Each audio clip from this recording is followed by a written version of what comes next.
ഹരി ഓം. കൽക്കി രൂപികളായിരിക്കുന്ന എല്ലാ നാരായണന്മാർക്കും ശീലായപ്പൻ്റെ പ്രണാമം. ഇന്ന് നമ്മളൊരു പുതിയ പാഠ്യപദ്ധതി തുടങ്ങുകയാണ്. അതിൻ്റെ പേര് ശ്രീ കൽക്കി ദർശന പാഠങ്ങൾ എന്നാണ്. കഴിഞ്ഞ 62 വർഷമായിട്ട് ഞാൻ അനുഭവിച്ചറിഞ്ഞ ദർശനങ്ങളും സത്യങ്ങളും ഒക്കെയാണ് ഇതിൽ കൂടെ പറയാൻ പോകുന്നത്.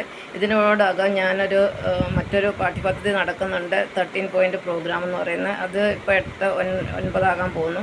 അപ്പോൾ അതൊരു 3-4 ദിവസം കൊണ്ട് തീരും. അതിനു മുമ്പ് ഞാൻ മറ്റൊന്ന് തുടങ്ങുകയാണ്. ഇതിനകത്ത് ദർശന പാഠങ്ങൾ, ആത്മദർശന പാഠങ്ങളാണ് പഠിക്കാൻ പോകുന്നത്. ഇത് പഠിക്കുന്നതിൻ്റെ ഉദ്ദേശം എന്താണെന്ന് വെച്ചാൽ, ഇന്ന് ലോകത്ത് മനുഷ്യന് ധാരാളം പണമുണ്ട്, പണമില്ലാത്തവരുമുണ്ട്. എന്നാലും ഭൂരിപക്ഷം ആൾക്കാരും അത്യാവശ്യം ജോലിയൊക്കെ ഉണ്ട്, സാമ്പത്തിക ചുറ്റുപാടൊക്കെ ഉള്ളവരാണ്. പക്ഷെ അവർക്ക് ശാന്തിയില്ല, സമാധാനമില്ല, വീട്ടിലെ പ്രശ്നം, മക്കളെ കൊണ്ട് പ്രശ്നം, തൊടുന്നതെല്ലാം പ്രശ്നം, രോഗങ്ങൾ വിട്ടൊഴിയുന്നില്ല. അങ്ങനെ ധാരാളം പ്രശ്നങ്ങളിൽ കിടന്ന് മനുഷ്യന് ഉഴലുകയാണ്. അപ്പോൾ ഇതിനെല്ലാം ഒരു പരിഹാരം എന്താണെന്ന് ചോദിച്ചാൽ, നമ്മുടെ ഉള്ളിലിരിക്കുന്ന ഭഗവാനെ അറിയുക എന്നുള്ളതാണ്. അപ്പോൾ അതിനെ അറിയിക്കുക എന്നതാണ് എൻ്റെ ധർമ്മം. അതിനു വേണ്ടിയാണ് ഞാൻ ഈ ശ്രമിക്കുന്ന മുഴുവൻ. കഴിഞ്ഞ 18 വർഷമായിട്ട് ഞാൻ ഇതിൻ്റെ പുറകെയാണ്. എങ്കിലും ഞാൻ എൻ്റെ ജോലി ഉപേക്ഷിച്ചിട്ടല്ല ഇതൊന്നും ചെയ്യുന്നത്. എനിക്ക് ജോലിയുണ്ട്. കാരണം നമുക്ക് ജോലിയില്ല, ജീവിക്കാൻ പറ്റത്തില്ല. കാശില്ലാതെ നമുക്ക് ആത്മീയം മാത്രം പറഞ്ഞുകൊണ്ടിരുന്നിട്ട് ഒരു കാര്യമില്ലല്ലോ. അപ്പോൾ ഇതിൽ കൂടെ നമ്മൾ പഠിക്കാൻ പോകുന്നത്, ഇന്ന് ഒന്നാമത്തെ പാഠത്തിൽ വിജ്ഞാനം, ജ്ഞാനം, അജ്ഞാനം എന്നതിനെക്കുറിച്ചാണ്. അപ്പോൾ നമ്മുടെ ആദ്യത്തെ പാഠം വിജ്ഞാനം, ജ്ഞാനം, അജ്ഞാനം. അപ്പോൾ എന്താണ് വിജ്ഞാനം എന്ന് നോക്കാം. വിജ്ഞാനം എന്ന് പറഞ്ഞാൽ ഭൗതികമായിട്ടുള്ള അറിവാണ്. നമ്മൾ ഈ നഴ്സറി ക്ലാസ് തൊട്ട്, അല്ലെങ്കിൽ ഒരുമാതിരി സംസാരിക്കാൻ തുടങ്ങുന്ന സമയം തൊട്ട് കുട്ടികൾ പറയും A for apple, B for ball, C for camel എന്നൊക്കെ പറഞ്ഞ് പഠിക്കും. പിന്നെ ജൂനിയർ KG തൊട്ട്, അല്ലെങ്കിൽ nursery, junior KG, senior KG, primary school, middle school, secondary school, college എല്ലാം പഠിക്കുന്നത് നമ്മൾ വിജ്ഞാനമാണ്, അല്ലെങ്കിൽ ഭൗതിക വിദ്യാഭ്യാസമാണ് നേടുന്നത്. അതിനെയാണ് നമ്മൾ വിജ്ഞാനം എന്ന് പറയുന്നത്. സത്യത്തിൽ അത് വിദ്യ അല്ല, അതിനെ നമ്മൾ അവിദ്യ എന്നാണ് ആത്മീയപരമായിട്ട് പറഞ്ഞാൽ. നമ്മൾ ഈ പഠിക്കുന്ന മൊത്തം അവിദ്യയാണ്. വിദ്യ എന്ന് പറയുന്നത് ആത്മീയമായ അറിവാണ്, ഈശ്വരനെ കുറിച്ചുള്ള അറിവിനെയാണ് നമ്മൾ വിദ്യ എന്ന് പറയുന്നത്. പക്ഷേ അത് എങ്ങും ആരും പഠിപ്പിക്കുന്നില്ല. അപ്പം വിജ്ഞാനം എന്ന് പറഞ്ഞാൽ ഭൗതികമായിട്ടുള്ള അറിവ് നമ്മൾ കണ്ടും കേട്ടും വായിച്ചും അധ്യാപകർ പഠിപ്പിച്ചും ഒക്കെ കിട്ടുന്ന അറിവാണ് വിജ്ഞാനം എന്ന് പറയുന്നത്. അടുത്തത് ജ്ഞാനം. ജ്ഞാനം എന്ന് പറയുന്നത് നമ്മുടെ ഉള്ളിലുള്ള ഈശ്വരൻ, അല്ലെങ്കിൽ ഈശ്വരൻ എന്താണെന്ന് അറിയുന്നതാണ് ജ്ഞാനം. നമ്മളെന്ന് പറയുന്നത് 2 ഭാഗമാണ്. അതായത് ശരീരം ഉണ്ട്, ആത്മാവും ഉണ്ട്, ദേഹവും ഉണ്ട്, ദേഹിയുമുണ്ട്. ഇതിനെ നമുക്കൊരു സോഫ്റ്റ്വെയർ എന്ന് പറയാം. പിന്നെ ആത്മാവിനെ സോഫ്റ്റ്വെയർ എന്നും പറയാം, ശരീരത്തിന് ഹാർഡ്വെയർ എന്നും പറയാം. നമുക്കറിയാമല്ലോ, ഒരു മൊബൈൽ എടുത്ത് നോക്കിയാൽ നമുക്ക് കാണാൻ പറ്റുന്ന അതിൻ്റെ ഹാർഡ്വെയർ, അതിൻ്റെ പുറത്തുള്ള ഭാഗമാണ്. ഉള്ളിലിരിക്കുന്ന ഭാഗമൊന്നും നമുക്ക് കാണത്തില്ല.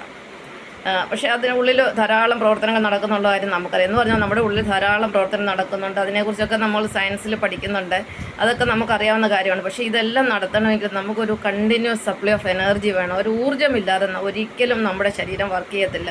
നമ്മുടെ ശരീരം എന്നല്ല, ഈ പ്രപഞ്ചത്തിൽ ഒരു വസ്തു ഊർജ്ജമില്ലാതെ വർക്ക് ചെയ്യുകയില്ല. നമ്മുടെ മൊബൈലിൽ ചാർജ് ഇല്ലെങ്കിൽ പിന്നെ മൊബൈൽ ഉണ്ടായിട്ട് ഒരു കാര്യമില്ല. നമുക്കതിനെ ഇലക്ട്രിസിറ്റി കണക്ഷൻ കൊടുത്ത് അതിൽ ചാർജ് കയറ്റിയെങ്കിൽ മാത്രമേ അത് വർക്ക് ചെയ്യുകയുള്ളൂ. ഇനി ഒരു ക്ലോക്ക് എടുത്താൽ അതിൻ്റെ സെല്ല് തീർന്നു കഴിഞ്ഞാൽ അത് മരിക്കുകയാണ്, അല്ലെങ്കിൽ അത് ചാകുകയാണ് ചെയ്യുന്നത്. എന്ന് പറഞ്ഞതുപോലെ മനുഷ്യൻ്റെ ഉള്ളിൽ നമുക്ക് കണ്ടിന്യൂസ് ആയിട്ട് സപ്ലൈ തരുന്ന, അല്ലെങ്കിൽ എനർജി സപ്ലൈ തരുന്ന ഒരു ശക്തിയുണ്ട്. അത് എല്ലാവരിലും ഉണ്ട്, സകല ജീവജാലങ്ങളിലുണ്ട്. എല്ലാവരിലും ഉള്ളത് ഒരേ ശക്തിയാണ്, ഒരേ ഊർജ്ജമാണ്. ആ ഊർജ്ജത്തിൽ നിന്നാണ് നമ്മൾ ജനിച്ചതും നമ്മൾ ജീവിക്കുന്നതും നമ്മൾ മരിക്കുന്നതും. അതായത് ഭഗവാനിൽ നിന്നാണ് നമ്മൾ ജനിക്കുന്നത്. നമ്മുടെ യാത്രയെന്ന് പറഞ്ഞാൽ ഭഗവാനിലേക്കാണ്.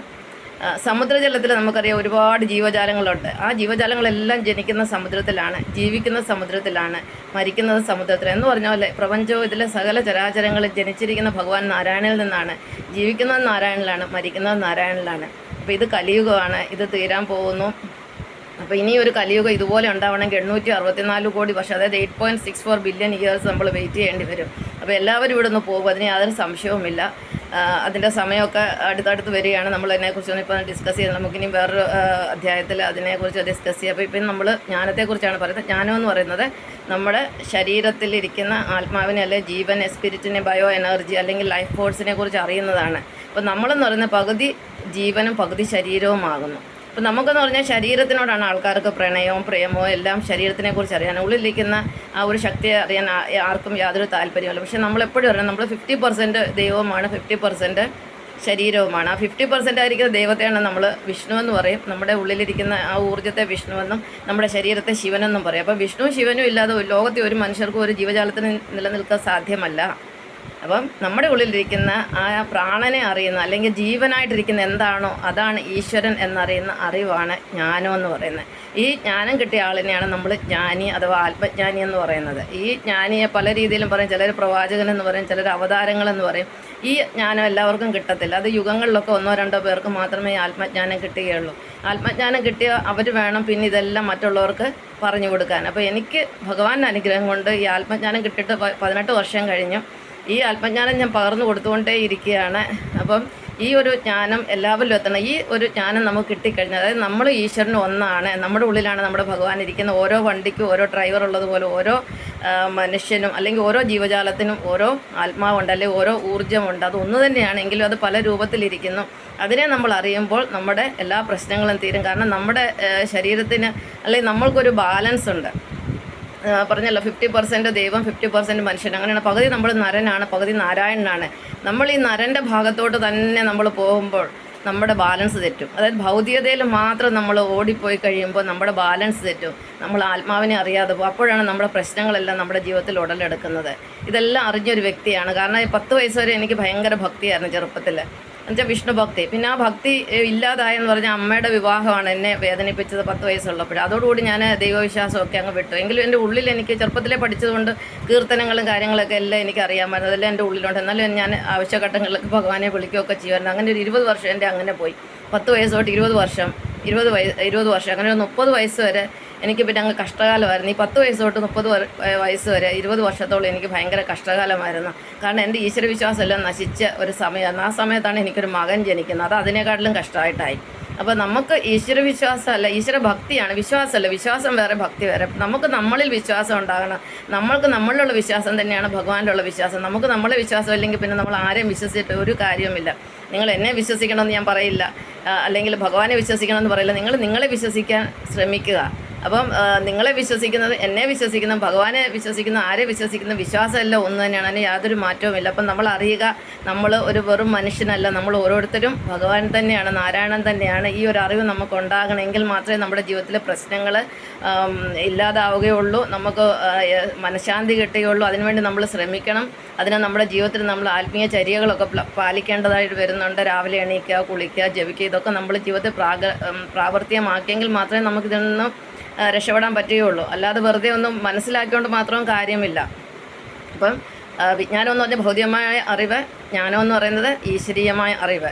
ഇതിന് രണ്ടും മനസ്സിലായെന്ന് വിചാരിക്കുന്നു. ഇനി അജ്ഞാനം എന്ന് പറയുന്നത് നമ്മളും ഈശ്വരനും ഒന്നല്ല എന്നുള്ള ബോധമില്ലാത്തവർ, അല്ലെങ്കിൽ ഈശ്വരനെക്കുറിച്ച് ഒന്നും അറിയാതെ ഈ കാണുന്ന പ്രപഞ്ചമാണ് സത്യം, അല്ലെങ്കിൽ നമ്മൾ കാണുന്ന ഈ ശരീരങ്ങളാണ് സത്യം, ഈശ്വരനെക്കുറിച്ചുള്ള അറിവില്ലായ്മയാണ് അജ്ഞാനം എന്ന് പറയുന്നത്. അപ്പോൾ ഇന്ന് ലോകത്ത് എത്ര മനുഷ്യർക്കറിയാം നമ്മൾ അന്വേഷിക്കുന്ന ദൈവം നമ്മൾ തന്നെയാണെന്ന്? നമ്മൾ ഓരോരുത്തരും അമ്പലത്തിൽ പോകുന്നുണ്ട്, പള്ളിയിൽ പോകുന്നുണ്ട്, മസ്ജിദിൽ പോകുന്നുണ്ട്, പല സ്ഥലത്തും പ്രാർത്ഥിക്കാൻ പോകുന്നുണ്ട്. ഇതിൻ്റെ വല്ല ആവശ്യമുണ്ടോ? ഞാൻ എൻ്റെ ചെറുപ്പത്തിലൊക്കെ പോയിട്ടുണ്ട്. ഞാനിപ്പോൾ ഈ 18 വർഷമായിട്ട് ഒട്ടും പോയിട്ടില്ല, ഒരമ്പലത്തിലും പോകത്തില്ല. പിന്നെ പള്ളിയിൽ ഇവിടെ എൻ്റെ ജോലിയുടെ ഭാഗമായിട്ട് മമ്മി ക്രിസ്ത്യാനിയാണ്. മമ്മിക്ക് എല്ലാ സൺഡേയിലും പള്ളിയിൽ പോകണം. മമ്മിയെ ഞാൻ കൊണ്ടുപോകും. ഞാൻ അവിടെ പുറത്തിരിക്കും. ഞാൻ മൊബൈലൊക്കെ എൻ്റെ പണിയൊക്കെ ചെയ്യും. എനിക്ക് എല്ലാവരെയും ഭയങ്കര ഇഷ്ടമാണ്. എൻ്റെ പാട്ടുകളൊക്കെ നിങ്ങൾക്കറിയാമല്ലോ. എല്ലാ ഭഗവാന്മാരോടും എനിക്ക് ഭയങ്കര ഇഷ്ടമാണ്. അത് ചെറുപ്പം തൊട്ടേ എനിക്ക് എല്ലാവരോടൊക്കെ ഭയങ്കര പ്രണയമാണെന്ന് പറയാം. അപ്പം ഈ അമ്പലത്തിലോ പള്ളിയിലോ ഒന്നും പോകുന്നതിലൊന്നും ഒരു കാര്യമില്ല. നമ്മുടെ ഉള്ളിലാണ് നമ്മുടെ ഭഗവാൻ എന്നുള്ള ബോധ്യം നമുക്ക് വന്നു കഴിഞ്ഞാൽ നമ്മൾ പിന്നെ എങ്ങും പോകത്തില്ല. നമ്മുടെ ഉള്ളിലിരിക്കുന്ന ഭഗവാനാണ് ഈ സകല ചരാചരത്തിൽ ഇരിക്കുന്നത് നമ്മൾ മനസ്സിലാക്കി കഴിഞ്ഞാൽ നമുക്ക് മറ്റുള്ളവരെ വെറുക്കാൻ പറ്റുമോ? നമ്മൾ തന്നെയാണ് മറ്റുള്ളവരെന്നുള്ള ബോധം ഉണ്ടായി കഴിഞ്ഞാൽ നമ്മൾ എങ്ങനെ മറ്റുള്ളവരെ വെറുക്കും? പക്ഷേ അധർമ്മികളുണ്ട്. നമുക്ക് അധർമ്മത്തിന് അവർക്ക് അവരുടെ ശിക്ഷയൊക്കെ കിട്ടും, അത് വേറൊരു കാര്യം. നമ്മുടെ ഒരു കുടുംബത്തിലുള്ളവരാണ്, ഈ ഭൂമിയിലുള്ളവരെല്ലാം നമുക്കൊരൊറ്റ വിശ്വകുടുംബമായിട്ട് കണക്കാക്കി കഴിഞ്ഞാൽ ഈ ഭൂമിയിലെ സകല മനുഷ്യർ നമ്മുടെ കുടുംബത്തിലെ ആൾക്കാരാണ്. അപ്പം കുടുംബമാകുമ്പോൾ നല്ലവരും ഉണ്ടാവും, ചീത്തയുള്ളവരും ഉണ്ടാവും. നമുക്കവരെ തള്ളിക്കളയാൻ ഒരിക്കലും പറ്റത്തില്ല. നമുക്കറിയാം അച്ഛനും അമ്മയൊക്കെ, നമ്മളെ ഒരു വ്യക്തിയെ സംബന്ധിച്ചിടത്തോളം അച്ഛനും വേണമെങ്കിൽ നമ്മളെ തള്ളിക്കളയാം, അമ്മയ്ക്ക് തള്ളിക്കളയാം, സഹോദരങ്ങൾക്ക് തള്ളിക്കളയാം, പിന്നെ എന്താ പറയുക, ഭർത്താവിന് തള്ളിക്കളയാം, ഭാര്യയ്ക്ക് തള്ളിക്കളയാം, മക്കൾക്ക് നമ്മളെ തള്ളിക്കളയാം. ഇതെല്ലാം അനുഭവിച്ചിട്ടുള്ള വ്യക്തിയാണ് ഞാൻ. പക്ഷേ നമുക്ക് തള്ളിക്കളയാൻ പറ്റാത്ത ഒരാളേ ഉള്ളൂ, ഭഗവാൻ മാത്രം നമ്മളെ തള്ളിക്കളയത്തില്ല. നമുക്ക് ഭഗവാനെ തള്ളിക്കളയാൻ പറ്റത്തില്ല. കാരണം ഇത് രണ്ടും കൂടെ ഒന്നിച്ചിരിക്കുന്ന ഒരു സാധനം. നമ്മളിൽ നിന്ന് ഭഗവാൻ വേർപെടാതെ നമ്മളെങ്ങനെ ഭഗവാനെ നമ്മളെ തള്ളിക്കളയാൻ പറ്റും? അപ്പോൾ എല്ലാവരും വിളിച്ചാലും നമ്മുടെ ഉള്ളിൽ ഭഗവാനുണ്ട്. നമ്മൾ നമ്മളെ വിശ്വസിക്കുക, നമ്മൾ ഭഗവാനിൽ വിശ്വസിക്കുക, നമ്മൾ നാരായണനിൽ വിശ്വസിച്ചുകൊണ്ട് നമ്മൾ മുന്നോട്ട് പോകും. നമ്മുടെ കർമ്മങ്ങൾ ചെയ്യുക, ആരെയും ചതിക്കാതെയും വഞ്ചിക്കാതെയും ഒക്കെ നമ്മൾ ജീവിക്കുന്നുണ്ട്. നമുക്ക് നല്ല അനുഭവങ്ങൾ വരും. നല്ലത് ചെയ്യുമ്പോൾ മാത്രമേ നമുക്ക് നല്ല അനുഭവം വരത്തുള്ളൂ. നമുക്കെന്നും കരിമ്പ് തിന്നണമെങ്കിൽ അത് നിത്യേന കരിമ്പ് കൃഷി ചെയ്തെങ്കിൽ എന്നും തിന്നുകൊണ്ടിരിക്കാൻ പറ്റുള്ളൂ. ഇനി പാവയ്ക്ക കൃഷി ചെയ്യുന്നെങ്കിൽ നമുക്ക് എന്നും കയ്പുള്ള പാവയ്ക്ക കുടിക്കേണ്ടി വരും എന്ന് പറയുന്നത് നമ്മുടെ നല്ല കർമ്മങ്ങളിൽ കൂടെ മാത്രമേ നമുക്ക് നല്ല അനുഭവം ഉണ്ടാവുകയുള്ളൂ. അപ്പം വിജ്ഞാനം എന്ന് പറഞ്ഞാൽ ഭൗതികമായ അറിവ്, ജ്ഞാനം എന്ന് പറഞ്ഞാൽ ഈശ്വരീയമായ അറിവ് അല്ലെങ്കിൽ ആത്മാവിനെ അറിയാൻ നമ്മുടെ ഉള്ളിലിരിക്കുന്ന ഈശ്വര ചൈതന്യത്തെ അറിയുന്ന അറിവിനെയാണ് ജ്ഞാനമെന്ന് പറയുന്നത്. അജ്ഞാനം എന്ന് പറയുന്നത് നമ്മളും ഈശ്വരനും ഒന്നാണെന്ന് അറിയാത്ത അവസ്ഥയാണ്. ഈശ്വരനെ ഒട്ടും അറിയാതെ ഈശ്വരനില്ലെന്ന് വാദിക്കുകയും നമ്മുടെ ഉള്ളിലിരിക്കുന്ന ഭഗവാനെ തള്ളിപ്പറയുകയും അതുപോലെ ഈശ്വരനെക്കുറിച്ച് തെറ്റായ ധാരണ വെച്ച് പുലർത്തുന്നതിനെയാണ് അജ്ഞാനം എന്ന് പറയുന്നത്. ലോകത്ത് എനിക്ക് തോന്നുന്നു 99.9% ആളുകൾ അജ്ഞാനികളാണ്. അവർക്കറിയില്ല അവരും ഈശ്വരനും ഒന്നാണെന്നുള്ള സത്യം. അവർ വിചാരിക്കുന്ന ദൈവം കണ്ട് സ്വർഗത്തിലും കണ്ടിരുന്ന് ബൈനോക്കുലറും കൊണ്ടിങ്ങനെ ഭൂമിയിലോട്ട് നോക്കി എല്ലാം കണ്ടും കേട്ടിരിക്കുന്ന ആളാണെന്ന്. അങ്ങനെയല്ല, നമ്മുടെ ഉള്ളിലാണ് നമ്മുടെ എല്ലാ മെഷീനറികളും ഇരിക്കുന്നത്. ഭഗവാൻ ഇരിക്കുന്ന നമ്മുടെ ഉള്ളിൽ. നമ്മൾ എന്ത് ചിന്തിക്കുന്നോ ഭഗവാൻ അറിയാം. നമ്മൾ എന്തൊക്കെ ചെയ്യുന്നു ഈ ലോകത്ത് നമുക്ക് ആരെ വേണമെങ്കിലും കളിപ്പിക്കാം. പക്ഷേ നമ്മുടെ മനസ്സാക്ഷി നമ്മുടെ ഭഗവാനെ, നമ്മുടെ ഉള്ളിലിരിക്കുന്ന ഭഗവാനെ നമുക്ക് കളിപ്പിക്കാൻ പറ്റത്തില്ല. നമ്മൾ എന്ത് ചെയ്താൽ, നമ്മൾ എന്ത് ചിന്തിച്ചാൽ, നമുക്ക് ഒരു ചിന്ത നമ്മുടെ ഉള്ളിൽ വരണമെങ്കിൽ തന്നെ നമ്മൾ ആ ചിന്ത ആദ്യം വരുന്ന ഭഗവാനിലാണ്. ഭഗവാനിൽ കൂടി അത് പാസ് ചെയ്താണ് നമ്മുടെ ഉള്ളിൽ വരുന്നത്. അപ്പോൾ ഓർക്കുക, ജ്ഞാനം എന്താണ്, വിജ്ഞാനം എന്താണ്, അജ്ഞാനം എന്താണ്. ഒന്നും കൂടെ പറയാം ലാസ്റ്റ്. വിജ്ഞാനം എന്ന് പറയുന്നത് ഭൗതികമായ അറിവ്. നമ്മൾ സ്കൂളിൽ നിന്നും ബുക്കുകളിൽ നിന്നും ഒക്കെ പഠിക്കുന്ന അറിവുകളാണ്, നമ്മൾ അധ്യാപകർ പഠിപ്പിക്കുന്ന അറിവാണ് വിജ്ഞാനം. ജ്ഞാനം എന്ന് പറയുന്നത് അതിനൊരു ആത്മീയ ഗുരു തന്നെ വേണം. അനുഭവജ്ഞാനം വന്ന് അല്ലെങ്കിൽ ആത്മദർശനം കിട്ടിയ ഗുരു ഉണ്ടെങ്കിൽ മാത്രമേ ആത്മജ്ഞാനം പകർന്നു കൊടുക്കാൻ പറ്റുള്ളൂ. ജ്ഞാനം എന്ന് പറഞ്ഞാൽ നമ്മൾ ഈശ്വരൻ ഒന്നാണെന്നുള്ള അറിവ്, നമ്മുടെ ഈശ്വരൻ നമ്മുടെ ഉള്ളിലാണെന്ന് നമ്മൾ അറിയുന്നതിനെയാണ് ആത്മജ്ഞാനം എന്ന് പറയുന്നത്.